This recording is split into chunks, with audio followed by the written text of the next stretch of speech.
Robe is on location in Los Angeles with lighting designer Oscar Dominguez.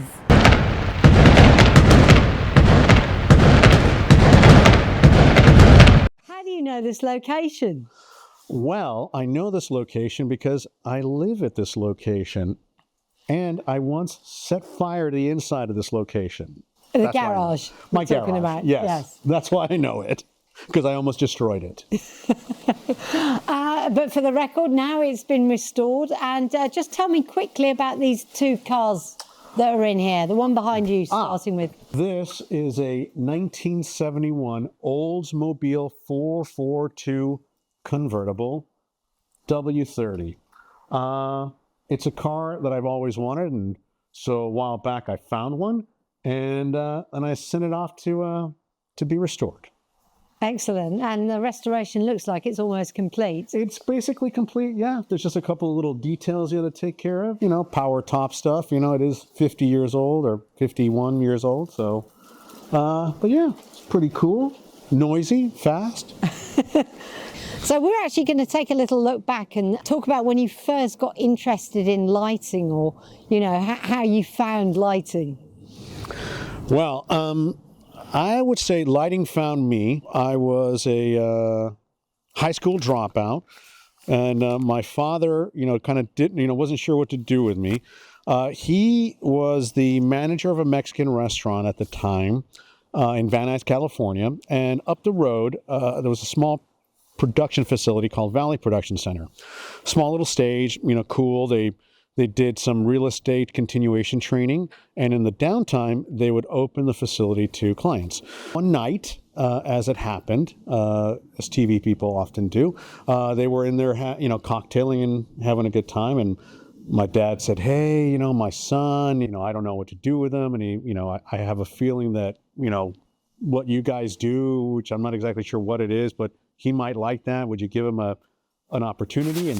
And luckily they said, "Yeah, tell him to come on down." And so I did. I turned up one day, and when it sort of showed me around, I thought, this is great. And I was, you know, I'd put on like a really nice jacket and a shirt and some pants, and then like, here's some overalls, got to go upstairs onto the roof, clean out all of this gutters, you know, and see how you do, and then we'll see if you can come back tomorrow. And so I did, and I did okay.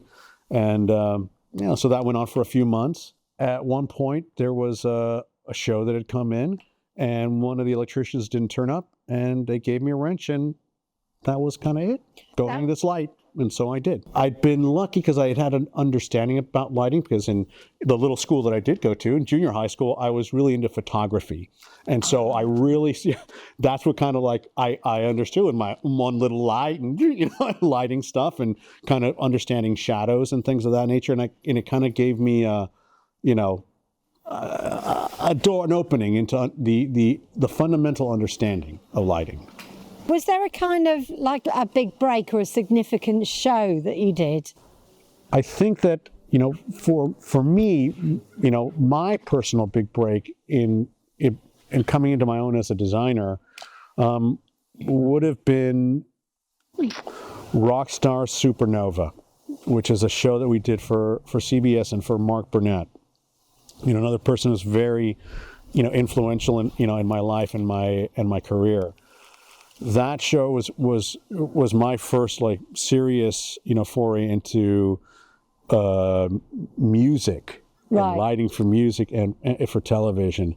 You know, that opened my eyes to the, you know, the possibilities. You know, it's something I'd always loved music, could never play music, couldn't, you know, can't hold a note, but being able to then take all of these things that sort of have come my way over time.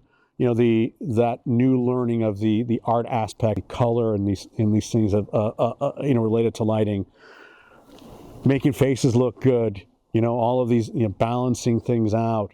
These all kind of came together on that show, and I realized, wow, this is where it's at. It's like to be able to mix something you love, which is music and lighting, together in television. It's like it was the greatest thing ever for me. What do you especially enjoy about working in the television world? Early on was the instant gratification too, right? You get like, you know, you light something, you get a picture, it's there right away. You turn and you look at it, it's instant. So, that part of it is, I think, one of the most sort of satisfying things. And second to that, not second to it, another thing alongside that is the people. I have a big love of TV people. We're kind of like a tribe unto ourselves, that go around doing this crazy thing that we do. Sure.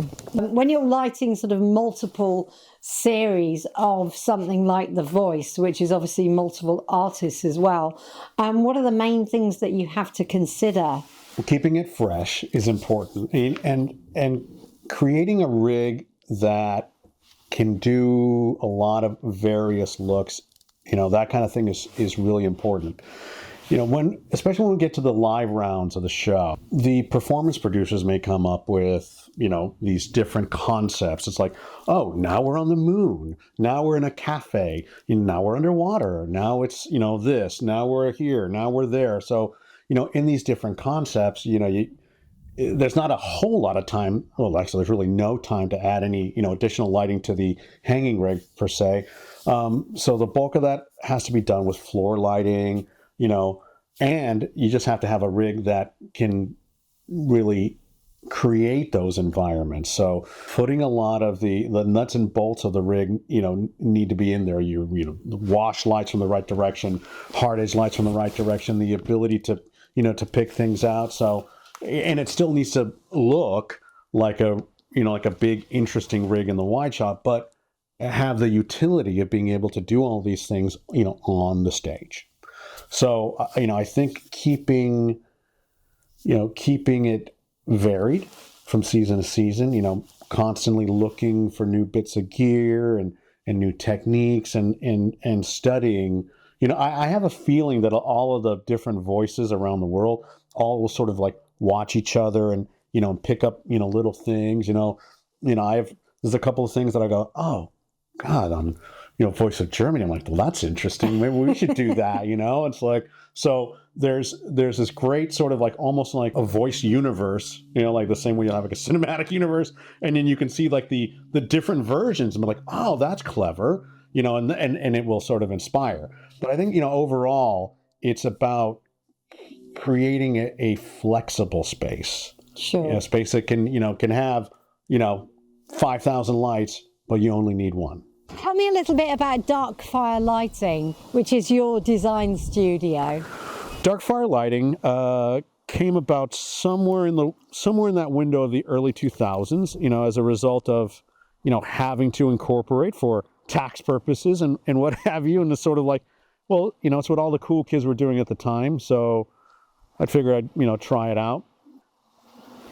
What ended up happening is all of these people that we kind of all have gravitated together, and this company is formed first out of a practicality, and now it's become a, this family of like-minded individuals who love what we do, love servicing, these shows and taking care of our clientele, love the art aspect of light. So really, it's kind of a happy-go-lucky gang of lighting people. We're like a lighting gang. Looking back over your career, I know there's been many, many highlights and many memorable moments from it. But if you had to pick a couple that you could share with us for this interview, what would they be? I was involved in the Billboard Awards, and I would do these remotes that they would go like, well, now we're going to the stratosphere, or now we're going to the lake at the Bellagio, and it was Britney Spears, or the one that I remember sort of specifically, we were scheduled to do Metallica, and they were going to perform on the top of the Rio. It was super cool. We had this great setup. There's like all of these they had this orchestra set up. And we were going to do, I think, Until It Sleeps or something like that. I think that was the song. And so we were all set up and ready to go. And as it happens in Vegas, it got a little windy. It was very, very clear very quickly that we couldn't shoot. So, this is now about, 6:30, 7 o'clock at night. So we all kind of huddle back together and try and figure out what's going on. We get back down to the band suite. We're all sitting around a table trying to figure it out. The next thing you know, we're all in a car driving around with the band in the middle of the night to try and find a location. An alternative. An alternate location. So we ended up, at the time it was called the Danny Gans Theater. Inside, again, we're back to the Rio after going all around like the Strip and here and the Old Town, all like the desert. We went all over the place, and we ended up, and this is again this like sort of surreal moment as you're driving. It's 1:00 in the morning. You're kind of driving to Vegas in a car with a band, and the EIC, Wileen May. She was like awesome, just trying to figure out how we're going to do this.